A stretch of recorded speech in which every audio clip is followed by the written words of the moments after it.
हे जे महावितरण आहे ना, हे एक महावितरण नसून हे महाबोगस कार्यालय झालेलं आहे। आज जर बघितलं आपण, वीज जे दरवाढ आहे ती वीज दरवाढ यांनी वाढवलेली आहे।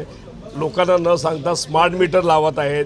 जी महाराष्ट्रामध्ये वीज गळती झालेली आहे 850 कोटीची, त्याचाही भार आमच्यासारख्या सामान्य माणसांच्या याच्यावर लावत येतात, पाठवून देतात आणि यांचं भार नियमन हे कंटिन्यू चालू आहे।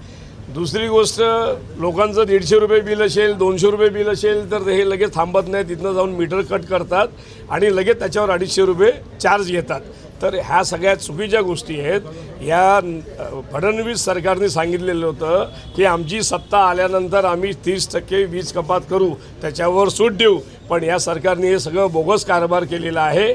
आणि या बोगस कारभाराच्या विरोधामध्ये जर महावितरणने आम्ही जे निवेदन दिलेलं आहे, वीज दरवाढ कमी करा, स्मार्ट मीटर आम्हाला विचारल्याशिवाय लावू नये, जे भार नियमन जे चालू आहे ते बंद करावे। जर यांनी आम्ही दिलेलं निवेदन जर त्यांनी एका महिन्यात त्याच्यावर कारवाई दखल घेतली नाही तर वीज महावितरण या कार्यालयाला काँग्रेस पक्ष नागरिकांकरता टाळ लावण्याशिवाय राहणार नाही।